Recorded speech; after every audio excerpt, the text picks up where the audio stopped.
En los años 60, Ali era lo más cercano al puro fuego que puede llegar a ser un ser humano. Era casi imposible que alguien pudiera estar más enfrentado con lo que significaba la América Blanca. Se convirtió en un gran héroe. Miami desempeña un papel fundamental en su vida. Miami fue el telón de fondo. Es una asombrosa historia americana. Así es como sucedió. Mohamed Ali, la leyenda. Nada del pasado de Cassius Clay le había preparado para ser Mohamed Ali. Cassius Clay fue uno de los dos hijos que tuvo lo que se consideraba una familia negra de clase media de Louisville, Kentucky. Su padre era un hombre enérgico, explosivo, con un punto de amargura. Bebía con exceso. No era un hogar feliz. Cassius encontró en el deporte un sentido, una disciplina y un lugar propio. Sentía que dentro del ring podía controlar su propio entorno. Era como si Dios le estuviera diciendo: esto es lo que se supone que tienes que hacer. Los jóvenes negros de alrededor de 20 años que crecían en los Estados Unidos de principios de los años 60 eran ciudadanos del país, sí. Pero allí donde fueran seguía habiendo carteles que decían blancos y de color. La segregación era legal en restaurantes, baños públicos, tiendas y hoteles.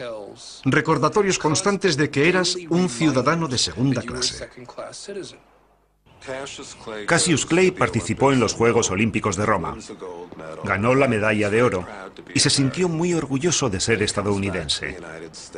Pero al volver a su país, y a pesar de haber ganado la medalla de oro, comprueba que sigue habiendo restaurantes donde no le permiten la entrada.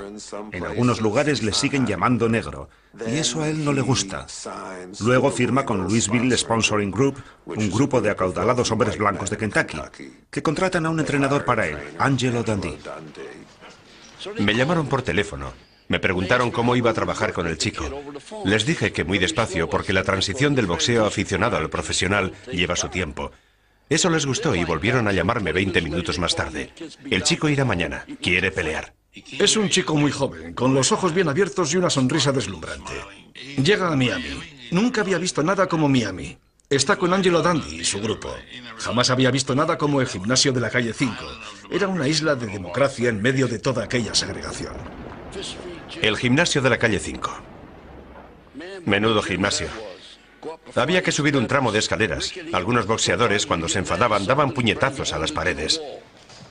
Nosotros tapábamos los agujeros con carteles de combates. Era algo digno de verse. No era más que un agujero donde entrenaban boxeadores. Quienes estaban allí sentían que su único lugar en el mundo era un gimnasio de boxeadores. Para entrenarte en el gimnasio de la calle 5 necesitabas tener talento, ambición, ganas de ser alguien. Estar dispuesto a trabajar muy duro para llegar a conseguir tu meta. Y deseo de aprender de los campeones, porque cuando entrabas allí estabas con los campeones. Si alguien decía, primer asalto, necesitan un peso medio, y subías al ring, te encontrabas peleando con el campeón del mundo del peso medio. Podía tumbarte, pero tú también a él. Era un buen chico. Él quería ser boxeador. En cuanto entraba al gimnasio se le iluminaba la cara. Esa era la clase de chico que era. Cassius, how do you feel today? Pretty good. How you doing? I hear you met Don Juan today. How was it? Yeah. He wasn't too friendly. What do you have to say? He didn't even shake my hand. What are you going to do about that? Now you must fall. En el gimnasio todo el mundo le quería. Pensaban que era el mejor. Todo el mundo confiaba en él. Sabían que llegaría lejos. Well, Cassius, how do you rate yourself as a fighter? Well, I wouldn't want to do too much bragging about it, but everybody that watches me fight or everybody that has witnessed one of my bouts, they say that I am the greatest that they've ever seen. Le conseguí una habitación en el Hotel Charles, en Overtown. Overtown es históricamente el lugar de la comunidad negra de Miami. Se fundó en 1896, cuando llegó el ferrocarril a Miami y se formó la comunidad negra de la ciudad. Era un centro de cultura, educación y vida social. Todo lo que había en Harlem podía encontrarse en Overtown. Había de todo: barberías, restaurantes, 5 o 6 cines. Durante muchos años fue el corazón de la comunidad negra de Miami. El movimiento por los derechos civiles empezó en Miami mucho antes que en otras partes. En Miami hubo una manifestación contra la segregación racial en las cafeterías antes que la famosa sentada de Greensboro. Así que Miami iba un poco por delante en ese sentido. Los negros tenían su propia posición, se sentían cómodos en ella y no prestaban atención a los blancos. Y con los blancos pasaba lo mismo. Los blancos tenían sus Burdines y Jordan Marsh y sus letreros de no entre aquí. Lo llevé de compras a uno de los grandes almacenes más famosos de Miami y de todo el sur de Florida, Burdines. Tenían unas camisas muy bonitas rebajadas y había unas personas que se las estaban probando. El vendedor se acercó y nos dijo que no estaba permitido que los negros se probaran la ropa. Yo no podía creerlo. Se suponía que estábamos en una ciudad moderna. No se probará ropa en mi tienda y tampoco en ningún otro gran almacén de Miami, me dijo. En ese momento, Cassius me tiró de la manga. Hicimos una parte y me dijo, oye, yo no quiero causar ningún problema, llamarán a la policía y eso me perjudicará. Luego me dijo, vámonos, también hay buenas tiendas en el sector negro. Me mostró dónde estaban y le compramos una ropa muy bonita y unos buenos zapatos en aquella tienda para negros.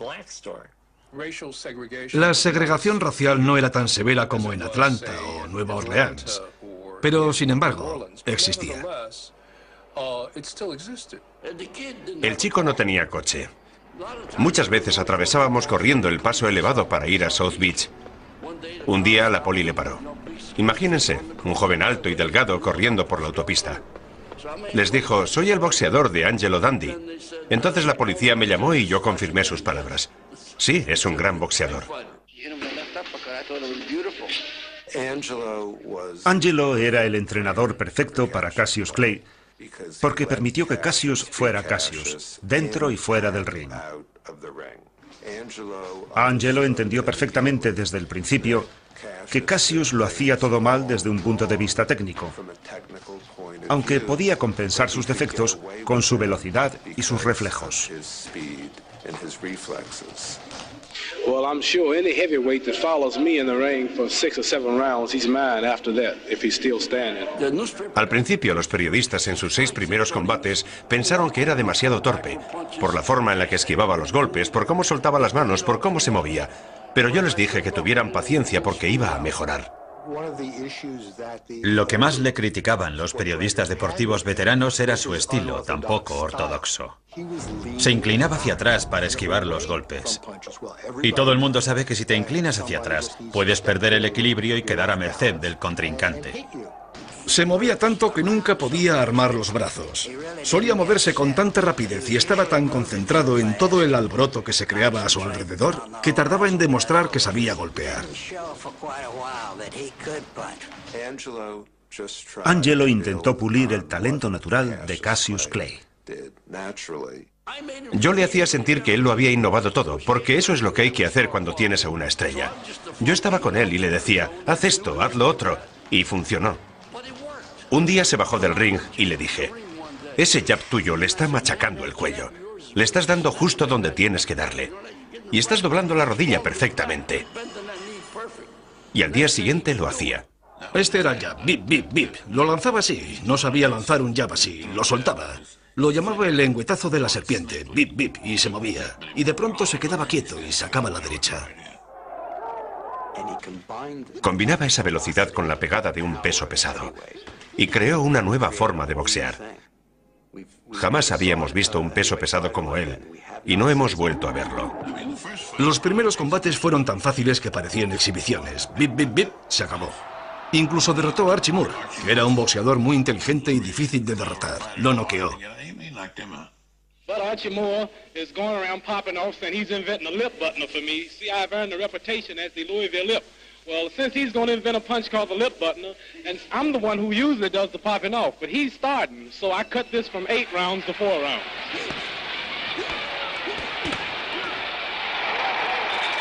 Los medios de comunicación lo adoraban por todo lo que les daba. Les dio mucho. Siempre tenían algo que escribir. Era un genio para todo lo relacionado con las relaciones públicas. Yo me presenté un día que él estaba en la piscina Tenía el cuerpo de un dios griego. Todo era perfecto. Era hermoso.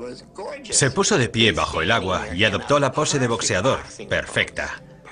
Y empezó a boxear. Empezó a soltar las manos. Una, otra vez. Y yo le pregunté, ¿por qué haces eso? Oh, me dijo, un viejo boxeador me ha dicho que si boxeas dentro del agua haces mucho ejercicio.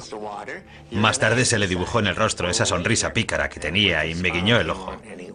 Y yo pensé, oh Dios, se lo ha inventado. Se inventaba ese tipo de cosas.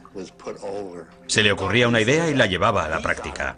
Pero lo importante de aquel día es que yo fui a sacarle unas fotos y le saqué unas fotos buenísimas. Vio la publicidad que conseguía. ¿Y qué representaba la publicidad? Una presencia cada vez mayor en los medios de comunicación.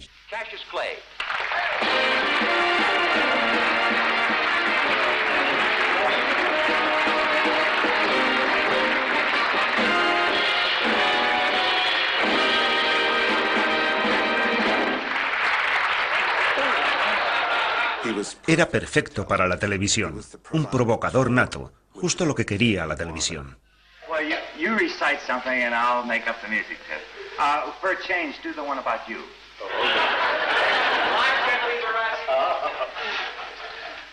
This is the legend of Cassius Clay, the most beautiful fighter in the world today. Llevó la rima a un nuevo nivel. Con eso de flota como una mariposa y pica como una abeja. Y cosas por el estilo. You know how great I am. I don't have to tell you about my strategy. Let my trainer tell you. Bodine, come here. Bodine, tell him, what are we going to do? You're going to float like a butterfly and sting like a bee. Ah, rumble, young man, rumble. Ah, that's what we're going to do. You heard it. That's my trainer. He'll tell you. Solíamos hacer rimas en la barbería. Y un día llegó y escuchó esa frase y dijo, ese será mi lema. He will be mine in round 9, and if he makes me sore, I'll cut it to 4. Thank you very much. And if that don't do, we'll get him in 2. If he run, we'll get him in 1. And in your heart, you know I'm right.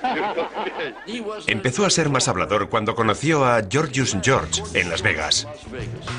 I saw a wrestler once named Gorgeous George, and the place was jam-packed with people. Cars was lined up for miles. They hated Gorgeous George. They wanted to meet, but they paid $100 for ringside seat. So Gorgeous George walked out with his pretty silver hair, and he was walking so proud, and people was woo, throwing popcorn at him. He said, ah, you bums.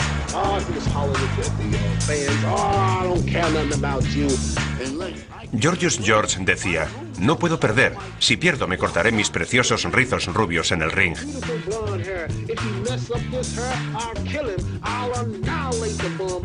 Pero yo no puedo perder, soy el más grande. So I got this from Gorgeous George. I said, this is a good idea. Look, he's getting rich.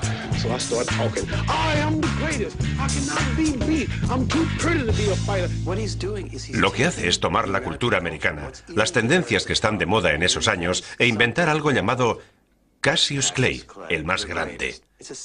Es una creación personal. Es algo muy americano. Y Cassius Clay, Muhammad Ali, es a mi entender por encima de todo uno de esos personajes americanos inventados a sí mismos. Cassius Clay entendió que nosotros solo queríamos tener algo que poder contar. Lo que queremos es que nos des una noticia. Mientras tú nos des una noticia, podrás manejarnos. Tendremos que escribir sobre ti. Y Cassius Clay era capaz de crear la noticia. Era él quien escribía el guión. El gimnasio de la calle 5 era una especie de imán para la gente. Todo el mundo quería ver a este chico porque era algo nuevo, algo brillante. El gimnasio de la calle 5 se convirtió en el lugar al que todo el mundo quería ir. El mundo era su escenario. Fuera donde fuera lo convertía en su escenario. Miami fue simplemente el telón de fondo de sus actuaciones.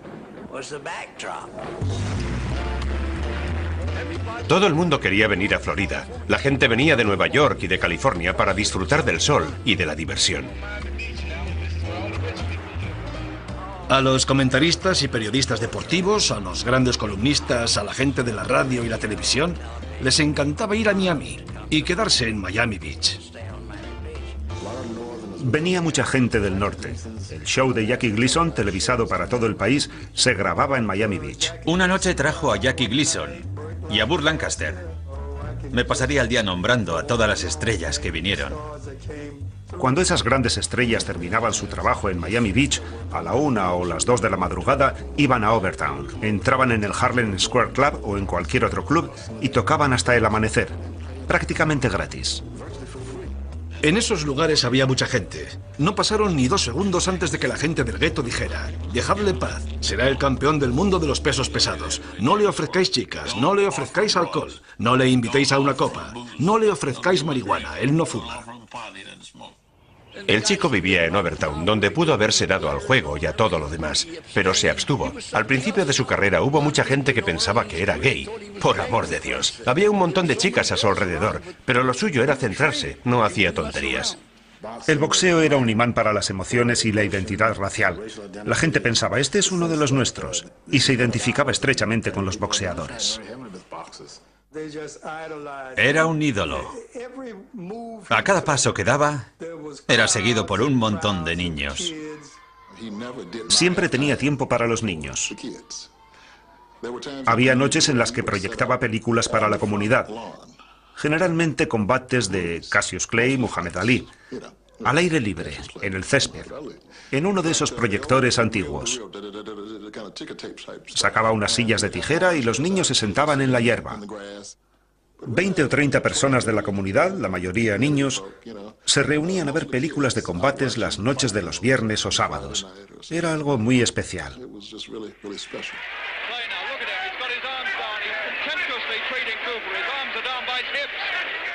Yo sabía que Henry Cooper era peligroso. Clay no se estaba tomando el combate en serio, porque Cooper sabía pegar. Henry Cooper tenía una buena pegada. Tenía un gancho de izquierda muy peligroso.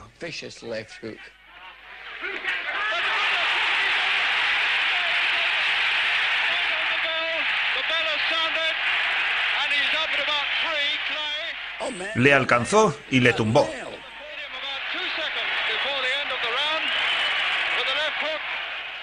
Gracias a Dios sonó la campana. Cooper tenía que haber ganado aquel combate. And I believe that if Henry didn't cut so easy, he would have had a chance to be a champion. Clay demostró tener una barbilla de cristal. Cooper le había tumbado y Clay demostró que no tenía una gran pegada. Y como se había pasado tanto tiempo haciendo el payaso, con sus rimas y sus gestos y sus tonterías, la gente tenía tendencia a no tomarse en serio a Cassius Clay como boxeador. En 1964 había un campeón del mundo de los grandes pesos. Se decía que Liston era Godzilla. Su reinado iba a durar 1000 años. Y era tan bueno que nadie pensaba que pudiera haber alguien capaz de derrotarlo. Tenía muy malas pulgas, un hueso duro de roer. Sonny Liston era un exdelincuente, un pobre diablo que había aprendido a boxear en la cárcel. Un protegido de la mafia cuando la mafia dominaba totalmente el boxeo. Sonny Liston era la pesadilla en la imaginación de la asustada población blanca de finales de los 50 y principios de los 60. Liston era virtualmente invencible. Una auténtica roca. Y tenía una actitud agresivamente hostil que imponía e intimidaba al mismo tiempo. Era un matón. Por eso fue a la cárcel. Y en la cárcel siguió siendo un matón. Daba miedo. Sonny Liston, I watched him here in the gym a few months ago when he was here to fight Howard King. And he can hit a guy in the elbows and just about break his arm. Solíamos ir a los combates de Liston y solíamos retarlo. Liston receives the congratulations to the victor, scorns Cassius Clay, who's heard to say, Liston's not great, he'll fall in 8. Cuando le llegó el momento a Cassius Clay de enfrentarse a Sonny Liston, la opinión general fue que Liston iba a aniquilarlo. Yo estaba convencido de que Liston iba a matarlo. Liston era el asesino, Liston el destructor. Todo el mundo le decía que estaba loco. No te enfrentes a ese tío, espera que se haga mayor. Te va a matar. Pensaban que iba a machacar a mi chico. Cassius Clay pensó que tenía que hacer algo para quitarse presión, y no se le ocurrió otra cosa que hacer bromas a costa de Sonny. Unas bromas insultantes y degradantes. Un día le arengó con unos altavoces en su campo de entrenamiento. ¡Sal de ahí, oso feo! Y eso que estaba en su casa. No sé si todo aquello era necesario para que Cassius Clay mantuviera su confianza. No hacía más que hablar de lo que iba a hacer con él cuando se subiera al ring. Aquel oso viejo, feo y grande.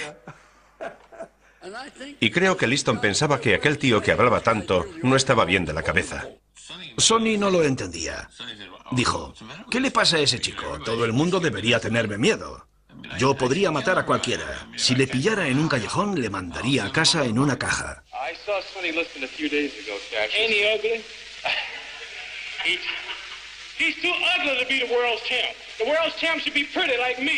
Liston pensaba que Clay era como esos que silban cuando pasan junto a un cementerio. Alguien que estaba asustado y que intentaba hacerse el valiente antes de que le hicieran picadillo.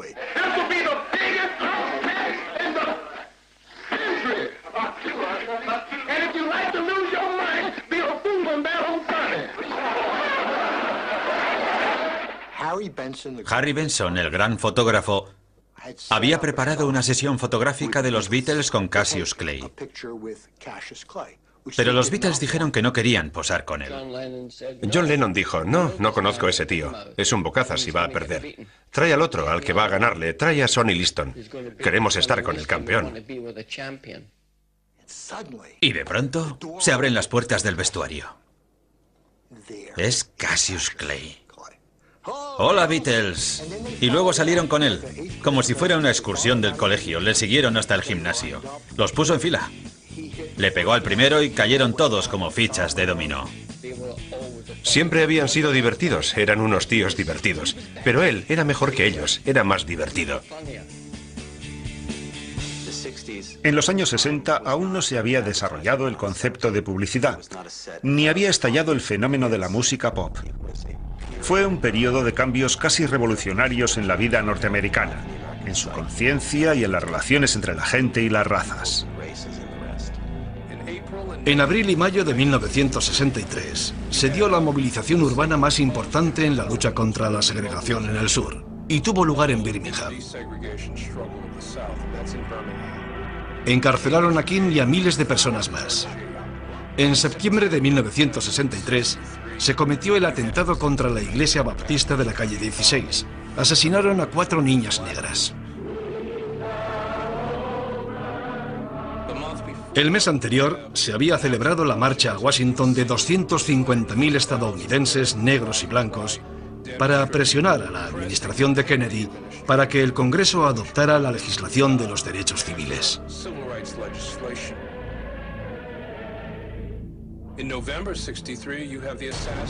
En noviembre de 1963 asesinaron a John Kennedy.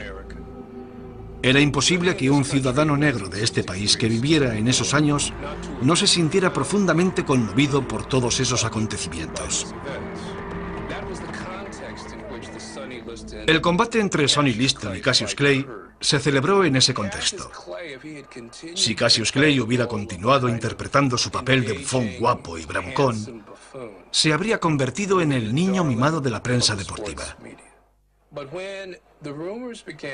Pero cuando antes del combate contra Liston empezaron a circular rumores de que se le había visto en compañía de Malcolm X, muchos miembros de la prensa se llevaron una gran sorpresa. Una vez le oí hablar a Malcolm X. Yo era muy joven, tenía 17 años y estaba en Atlanta. Jamás había oído a nadie hablar así. Me dio mucho miedo.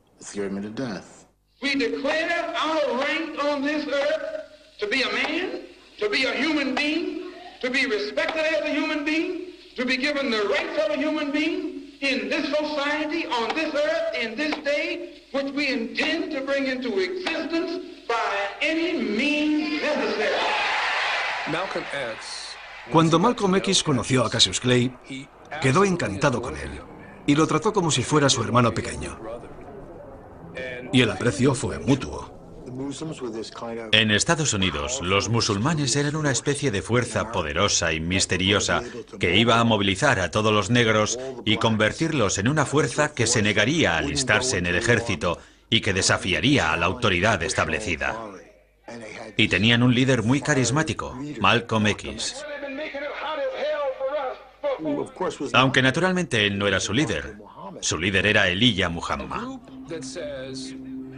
Era un grupo que decía que los blancos, lejos de ser superiores a los negros, eran inferiores a los negros. Y que los estadounidenses negros deberían sentirse orgullosos de lo que eran. Ese mensaje tenía que resultarle atractivo a un joven negro que se sentía profundamente despreciado, maltratado y relegado. Creo que lo que le ofreció la nación del Islam fue seguridad, una familia. Le hizo sentirse inteligente, algo que jamás había sentido antes.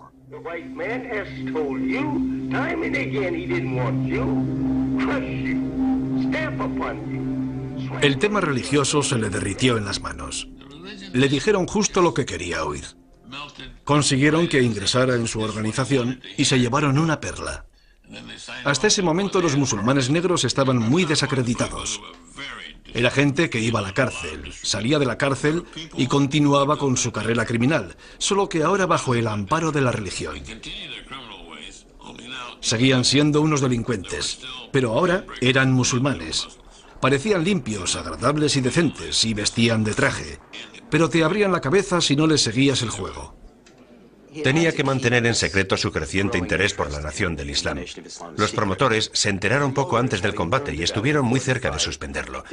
Tenían miedo de que si se hacía público que Clay estaba en sintonía con Malcolm X y con la nación del Islam, no asistiera nadie, que su imagen acabara más manchada de lo que ya lo estaba. Porque había mucha gente a la que no le caía bien. Era un fanfarrón arrogante, un engreído. Lo que se decía de él era que se le habían subido los humos. Así que lo mantuvieron en secreto. It's the morning of February 25th, the day of the big fight. Now we'll see the craziest weigh-in in all boxing history. Tradicionalmente, el pesaje anterior a un gran combate solía ser una ceremonia breve. Pero a Cassius Clay le pareció totalmente normal forzar la situación y convertir el pesaje en un gran acontecimiento en sí mismo. Gritos, alaridos. Parecía que estuvieran locos. Calma, es solo el pesaje. No callaron en ningún momento.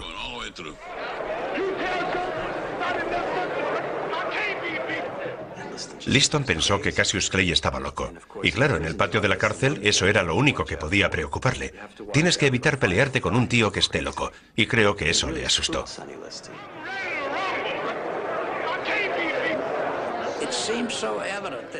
Parecía tan evidente que estaba fuera de control que el médico de la comisión de boxeo de Miami Beach dijo: su presión sanguínea está peligrosamente alta, sus pulsaciones son demasiado altas, y no creo que eso sea bueno en un boxeador que va a participar en un gran combate. Pensaron que iban a suspender el combate en el pesaje. Dijeron que mi muchacho estaba muerto de miedo. Toda la gente del mundo del boxeo estaba de acuerdo en que no iba a durar ni 2 asaltos. Era un bebé contra una bestia.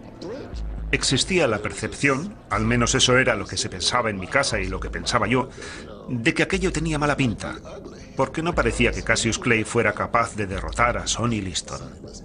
En el primer combate contra Liston nadie daba nada por mi chico, nadie le daba la menor posibilidad. En el fondo, todos esperábamos sinceramente que pudiera con él. Pero había muchas dudas por la ferocidad de Liston. Yo entendí perfectamente que tenía que disfrutar todo lo que pudiera de aquella semana, porque jamás volvería a ver a Cassius Clay. Confiaba en que no resultara tan mal parado físicamente como para que le quedaran secuelas de por vida.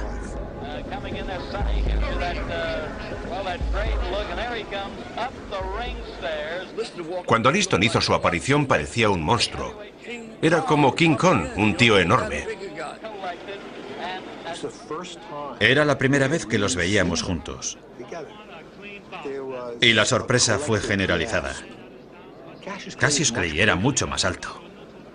La mirada de Liston es feroz, pero tiene que mirar hacia arriba. No puede mirar hacia abajo porque mi chico es más alto. All set now. World Heavyweight Boxing title on the line.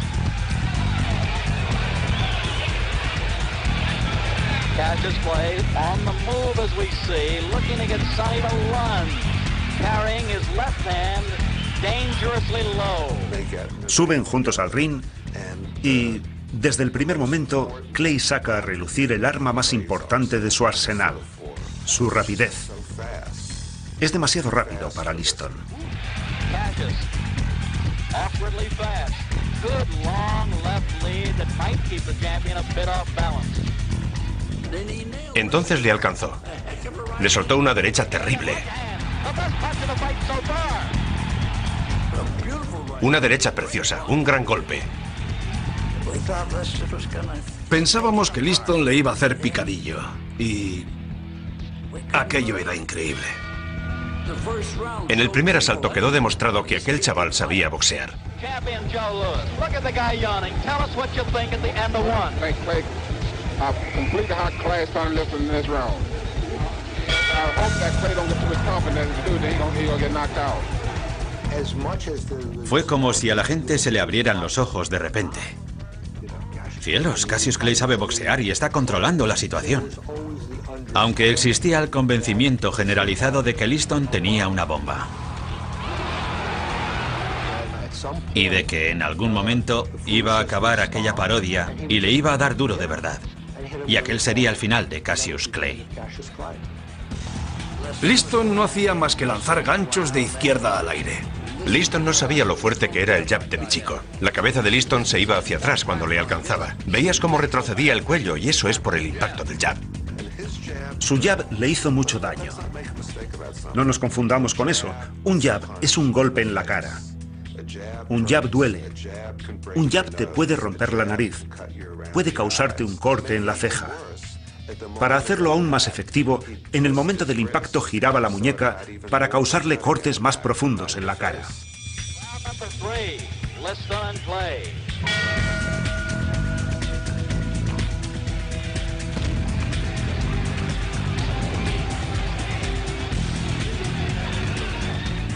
Cassius Clay le alcanza con un 1-2.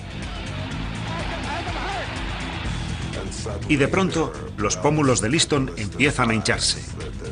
Tiene un corte y empieza a sangrar.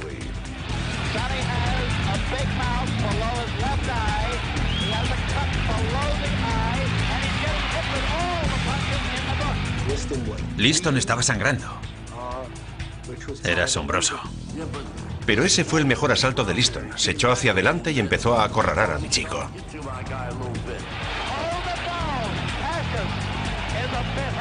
A mí me parecía que sobre el combate pendía un aura de inexorabilidad. Es cuestión de tiempo que Liston lo noquee. Y entonces Liston intenta jugar sucio. Pide en su rincón que bañen sus guantes. Les pide que pongan una sustancia cáustica en sus guantes para, como último recurso, poder cegar a Clay y ganar el combate. Joe Polino se encarga de curar el corte. Joe hacía eso muy bien. Creo que Joe solía usar la solución Monsell, que tiene cloruro férrico. Eso quema los tejidos. Y está prohibido en el boxeo, porque es cáustico. En las imágenes se ve cómo intenta engancharse con él constantemente. Y le pone la cara aquí. Le apoya la cara en el hombro y se la restriega por la cara de Clay. Y si te entra en el ojo una pequeña partícula de ese líquido, sientes como si tuvieras un hierro en el ojo. Clay volvió al rincón. Y en ese momento, Angelo Dundee le prestó a Cassius Clay el servicio más importante de toda su vida. Le dije que se sentara. Él me dijo que le cortara los guantes. No puedo cortarte los guantes, le dije. Los necesitas, siéntate, deja que te vea. Él no hacía más que parpadear. Yo empecé a echarle agua a los ojos, le limpié bien con la esponja. Y Angelo le dice: escucha, muchacho, está en juego el título mundial. Vuelve a pelear ahora mismo. Y eso es lo que hice. No podía retirarse, por eso le dije que aguantara.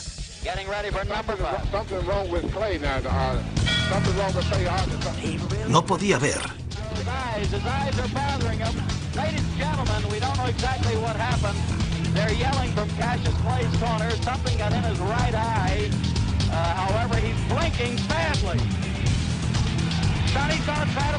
Todo lo que ha trabajado, todo lo que ha entrenado, Todo se va a ir al garete porque Liston lo va a noquear, porque no ve nada. Solo le dije una cosa, ¡corre! Y gracias a Dios corrió durante medio asalto.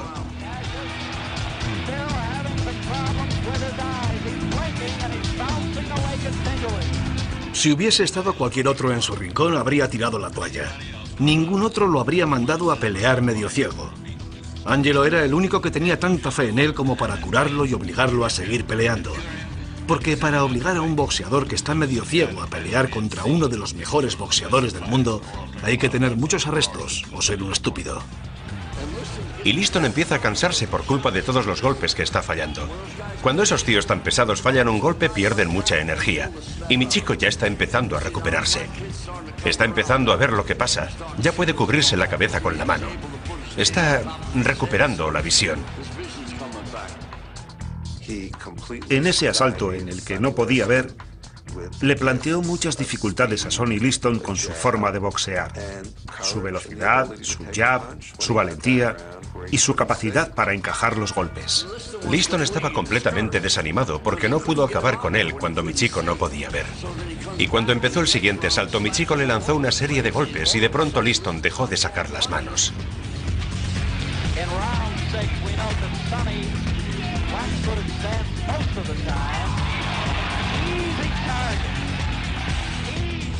Liston se había quedado sin gasolina, estaba física y emocionalmente agotado. Liston mostró la valentía de un matón que, en mi opinión, carece totalmente de valor. Era bueno mientras le dejaran machacar sin piedad a alguien, pero cuando alguien le hacía frente ya no era tan valiente. Yo estoy en el rincón de Liston y oigo cómo sus managers le dicen: tienes que continuar, Sonny, o serás un vagabundo toda tu vida. Eso es lo que le gritaban, tienes que continuar. Entonces veo que Clay está mirando a Sonny Liston. Él sabía que Liston no iba a continuar. Quien se da cuenta es él, porque está de pie mirando al rincón de Liston y sabe que el combate ha terminado.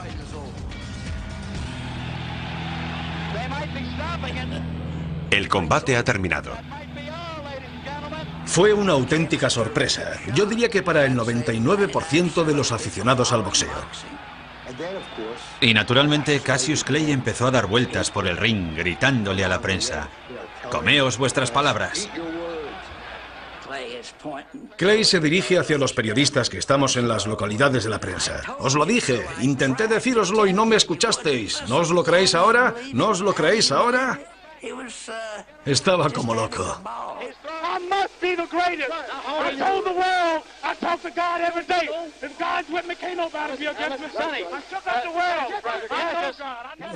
Lo consiguió, le salió bien. Hasta los grandes periodistas deportivos se quedaron mudos después de ver aquello.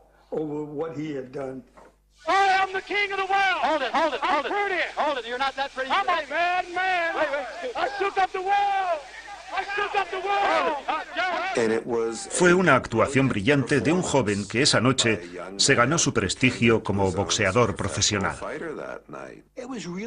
No fue fácil entender cómo había terminado el combate. Un campeón del mundo no tira la toalla, muere en el ring. Es algo consustancial al boxeador que es considerado el hombre más peligroso de Estados Unidos, cuando ser campeón del mundo de los pesos pesados significaba algo. ¿Qué era lo que no sabíamos? ¿Había regalado Sonny Liston el combate? Mi chico derrotaría a Liston todos los días de la semana. Ciertos boxeadores derrotan a ciertos boxeadores. Estaba escrito. Una victoria de Sonny Liston habría significado el fin de Cassius Clay. Puede que jamás hubiéramos conocido a Mohamed Ali, porque para entonces todo el mundo sabía que era seguidor de Elijah Muhammad. Malcolm X era ya una presencia visible, y si Liston hubiera conseguido la victoria esa noche, es bastante posible que el poder establecido nunca hubiese permitido que Cassius Clay volviera a pelear por el campeonato del mundo de los pesos pesados. Libra el combate, lo gana y da una conferencia de prensa unos días más tarde en la que anuncia que ya no soy Cassius Clay. De hecho, creo que dijo que era Cassius X. Fue un hombre de transición hasta que eligió llamarse Mohamed Ali. Dijo que no volvería a utilizar lo que definió como su nombre de esclavo y que estaría muy agradecido si todo el mundo tomaba nota y respetaba su decisión. Aunque, como es de suponer, no todo el mundo estaba preparado para ello. Recuerdo bien la reacción. Horror. Horror, ¿cómo se ha atrevido? ¿Está loco? Será su ruina. La América Blanca no le apoyará, y no lo hizo. La respuesta a su anuncio fue de incredulidad. Después de la victoria, Cassius Clay fue a Nueva York. El infame Malcolm X le escolta por las calles de Harlem y la prensa se frota las manos. Empieza a correrse la voz de que cualquier día de estos, Malcolm va a abandonar la nación del Islam. Elijah Muhammad, the head of the movement, is the father of 8 children by 6 different teenage girls. Malcolm X se entera de que Elijah Muhammad ha dejado embarazadas a varias de sus secretarias y se siente profundamente traicionado. Se siente traicionado como persona y se siente religiosa, ética y moralmente traicionado por el hombre en quien había confiado en cuerpo y alma. Así que lo cuestionó todo, incluso el credo de la nación del Islam y su hipocresía. Había 2 hombres que por encima de los demás quería que abandonaran con él la nación del Islam. Uno era Louis X, que era ministro en Boston, hoy en día conocido como Louis Farrakhan. Y la segunda persona era Cassius Clay. Es precisamente en ese momento cuando astutamente Elijah Muhammad desvía la atención dándole a Cassius X un nombre original. This is a gift our leading teacher for waking all of us up because we were in a bad state of condition before we heard him. Malcolm llevaba una década siendo el ministro más destacado de la nación del Islam. Y sin embargo, es Cassius, mucho antes que Malcolm X, quien merece el honor de llevar el nombre de Muhammad Ali. Jaque mate. La suerte está echada. 2 días más tarde, Malcolm abandona la nación del Islam. Creo que le sorprendió que Clay no se fuera con él.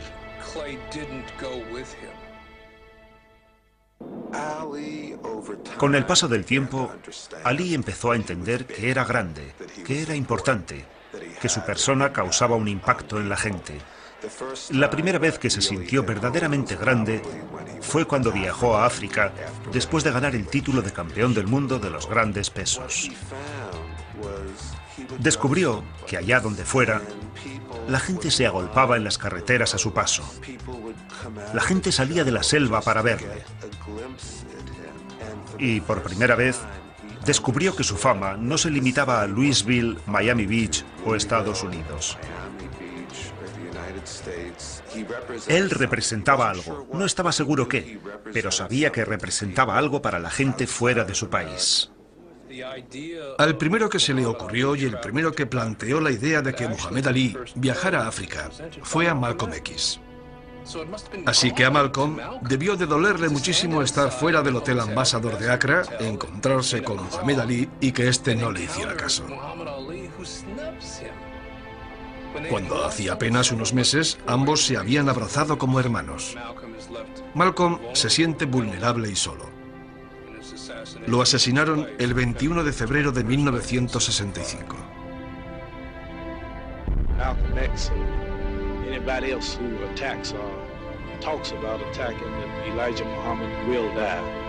No man can oppose the messenger of Almighty God verbally or physically and get away with it. Cuando le hizo una visita como periodista, Ali sacó de su maletín una fotografía de él con Malcolm X. Me dejó muy claro que llevaba aquella foto como una suerte de talismán, en recuerdo de un error terrible que había cometido en su vida. El error había sido dejar de lado a Malcolm X siguiendo instrucciones de la nación del Islam. Se había comportado muy mal con su amigo y mentor, algo que lamentó toda su vida. The heavyweight champion of the world, Muhammad Ali. Creíamos que en el segundo combate Liston lo aniquilaría. Para él pensar en volver a enfrentarse a Liston era como, ya recibiste lo tuyo una vez, no vuelvas a intentarlo. The champion says a prayer in his corner. Clay takes the lead at the start. ¡Bum, bum! Le colocó una combinación 1-2 nada más empezar. Era algo que habíamos planeado con antelación, colocarle enseguida un par de buenas manos, para que se acordara del otro combate. Estoy preparando la cámara y de pronto Liston está en la lona.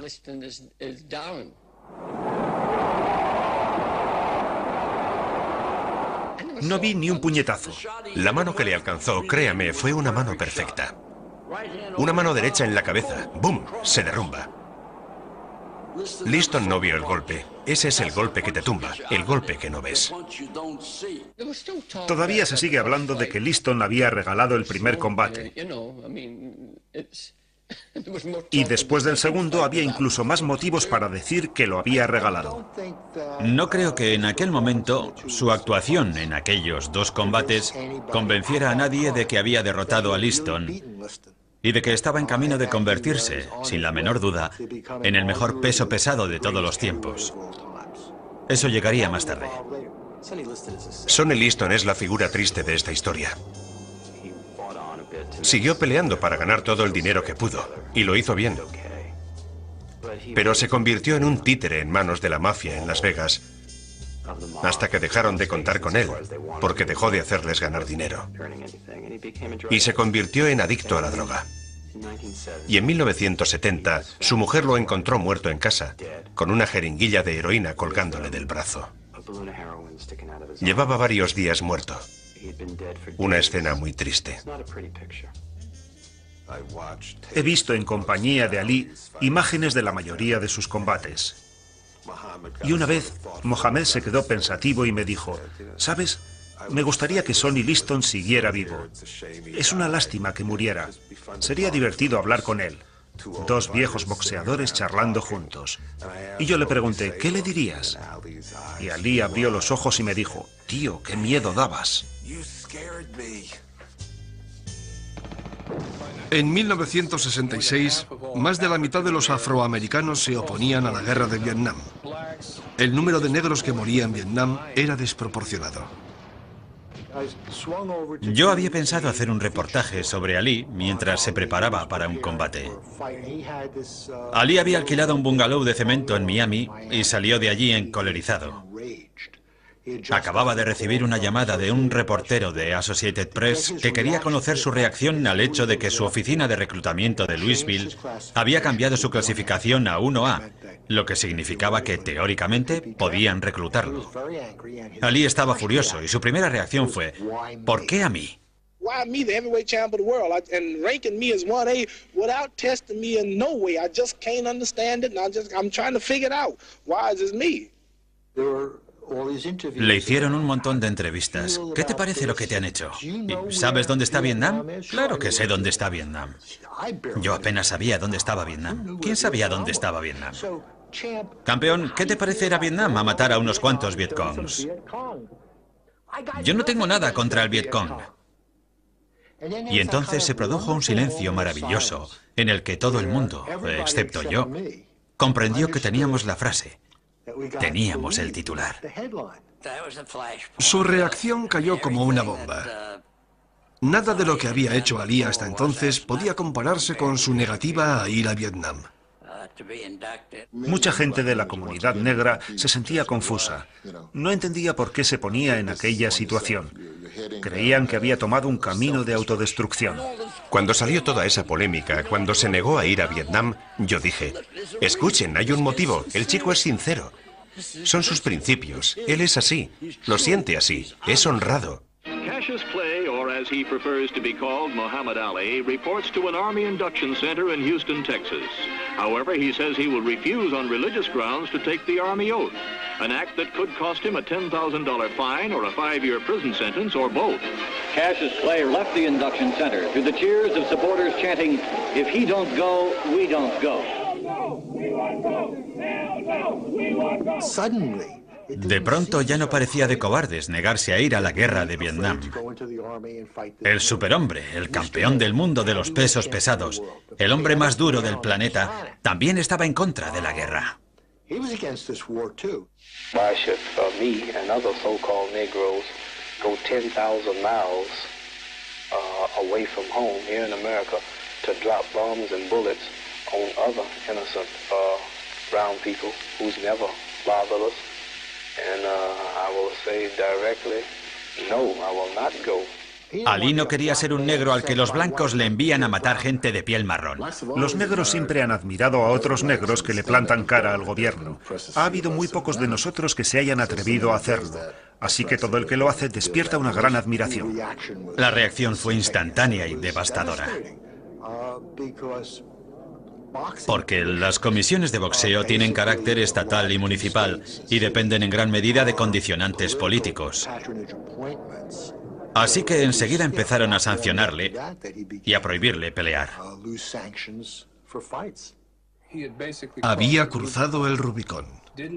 No tardaron en desposeerlo del título. Abandonó su carrera boxística por defender sus creencias religiosas y se mantuvo firme. I would like to say that I did not lose a thing up until this very moment. I haven't lost one thing. I have gained a lot. Number one, I have gained a peace of mind. I have gained a peace of heart. I now know that I'm in content with Almighty God Himself, whose proper name is Allah.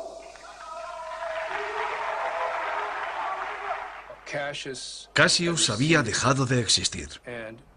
Y el hombre que se había convertido en Muhammad Ali estaba ya plenamente identificado con ese nombre y con lo que significaba.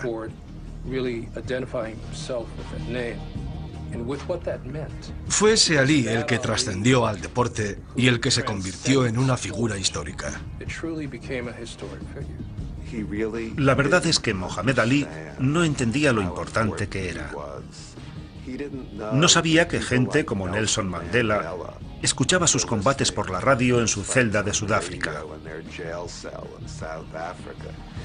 No entendía que había niños negros creciendo en este país cuyos padres habían pensado que era mejor ser blanco que negro, pero que cuando Muhammad Ali empezó a decir que lo negro es bello, se sintieron tan felices de ser negros como cualquier blanco de ser blanco. Figuras de ese calibre no surgen todos los días.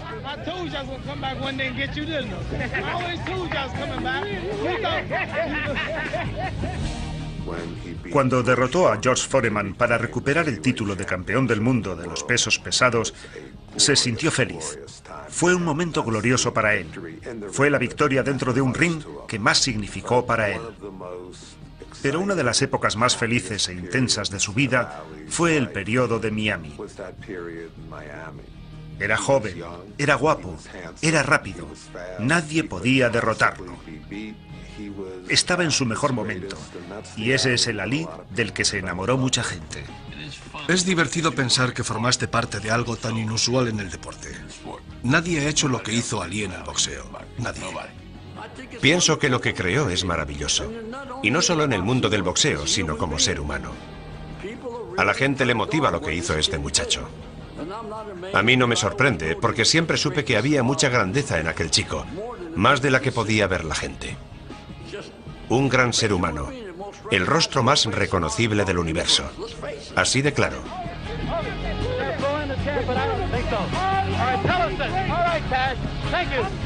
Thank you. Cassius Clay, the heavyweight champion. Let's get our champion.